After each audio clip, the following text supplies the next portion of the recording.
Welcome everyone to the night when we celebrate swimmable, drinkable, fishable water. I'm not sure anybody really wants to celebrate non-swimmable, drinkable, fishable water. And maybe that's the short takeaway for those of you who have not long attention spans. But I want to start by, I want to welcome everyone. But there are some special guests here I also want to single out. Every year you can see it's sold out again, and we have some amazing sponsors, bronze tables, silver tables, table buyers, ticket buyers, and I just want to thank you all. It means so much to our organization. This is the biggest fundraiser we run all year, and so thank you very much, all of you. Particularly,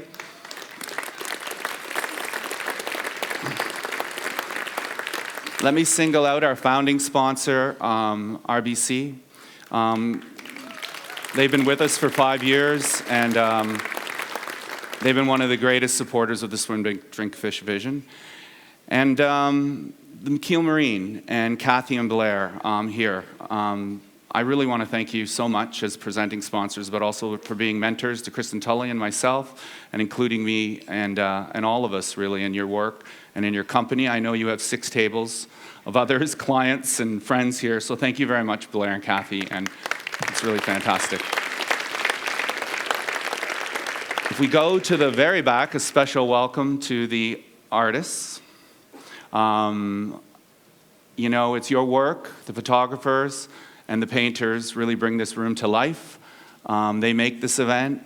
Welcome, all of you and who are here. And thank you, of course, to Michael Adamson and Barbara Cole, who curated and brought together all these amazing artists.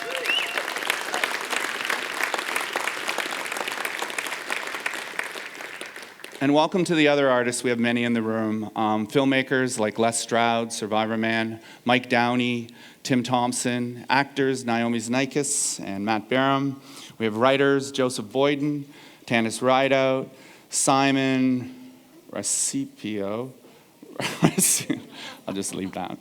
And of course the music. Harold Fair, Choir, Oh Susanna, and David Bedini, who curated all that, is with us, and Murray McLaughlin, who's here with Denise, who I should have included as a writer as well. So thank you all for being here. You're a big part of the Swim, Drink, Fish vision.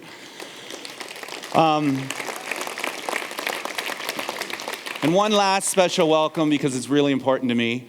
I have the privilege to travel all around the country, really, with many people who support Waterkeeper. And there are some groups we work with, and they're helping us with our projects and taking our projects to BC coast, to Alberta, Northern Ontario, and out east. And I'd just like to briefly just say to the Lows, Kevin and Karen and Britt and Craig Stand-in, who are here with us, thank you very much for coming from Alberta.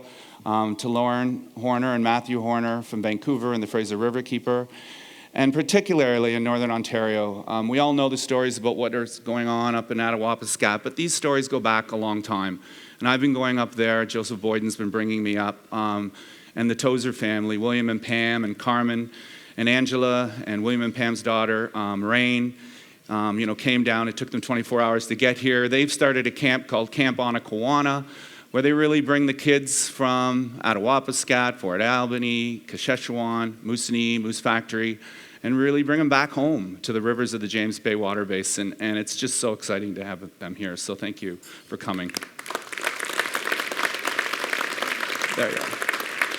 Quick story before I get to the main act. Where does Swim, Drink, Fish come from, and why do we make it our mission? To tell you that story, it all starts with everyone, I'm sure, here loves water, and I certainly grew up with a love of water on Wolf Island, a little island at the end of the Great Lakes where the St. Lawrence starts. I learned to swim there, I learned to fish there, and I learned to love nature. And my dream was always to keep those waters central in my life. And I had another dream, which was to become a lawyer. And after 5 years working the hog kill line at Schneider's Meats in Kitchener-Waterloo, I had the motivation and the will to get into law school in 1985. And I had never met an environmental lawyer. I didn't know one existed until a family friend became a lawyer for the Ministry of Environment. And I started wondering during law school if I could become a lawyer who represents the lake. And I graduated in 1990, And while the 1990s, for many of you might remember them as a time of environmental progress, for me it was a really sad time. I moved to Toronto, and all of a sudden the lake that I grew up on, nobody was going swimming in Toronto. You couldn't buy a fish from Lake Ontario at the St. Lawrence fishing market. I saw no swimming, no fishing, no drinking signs all over the city. And then as I started practicing law and going back to Wolf Island, I saw the same thing happening there. Plastics, sewage, condoms, needles even floating up on the shores of Wolf Island. It was quite distressing, and I think maybe even worse than that was that my friends thought it was commonplace, it was normal, and necessary. And that was probably the hardest thing to take. And so while I practiced prison law and criminal law, my obsession around the Great Lakes became stronger and stronger. And eventually, I started volunteering, like many of you do, for environmental groups. And I became an environmental investigator, going to pollution sites and investigating for communities and taking samples. And then I became a pro bono lawyer, where I was working for communities. And really, I learned something very important that has stuck with us forever and ever since then, is that people don't really love water. That's not what motivates them.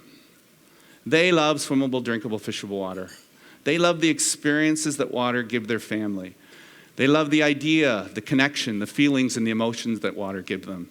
And I think everyone here, when you think about it, and we have a watermark project, you think about it, it's clean water gives you prosperity, it gives you health, it gives you adventure. That's why you love your special place, where you take your family, where you go.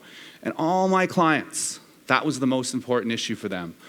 So when I became the Lake Ontario Waterkeeper in 2001, that became our mission. And not out of genius, but maybe out of necessity, we summed it up with swim, drink, fish. And that became something that we felt we could get everyone to agree on. The idea that we needed swimmable, drinkable, fishable water. Now, what does that mean for all of you here tonight? I'm really hopeful that given the work we've done in the last 15 years, and I'm going to bring Kristen out to tell you how we're going to get there, but I really do believe we're going to have 5 times the beaches on the Great Lakes that are open and the park spaces with water quality monitoring. I think we're going to restore the fisheries on the Great Lakes. I think we're going to protect and call the Great Lakes water the greatest drinking water in the world. And I think that our partners throughout the rest of the country are going to take that message to BC, to Alberta, to Manitoba, to Northern Ontario and New Brunswick. And so that's what it's really all about tonight. I know that there are a lot of serious environmental issues out there. I know about sewage and invasive species and toxins and landfills and climate change. But I believe this, that if we hold true to what it is we really agree on and what we really love, swimmable, drinkable, fishable water, then we can work together to deal with all the other problems moving forward. So that's all I have to say. I have a really special guest. She's an amazing person. I've worked with her for 17 years. 15 years ago, we founded Lake Ontario Waterkeeper. She's an emerging force on the environmental scene, and she's going to talk to you about how Lake Ontario Waterkeeper does its work. And so I'll turn it over to Kristen.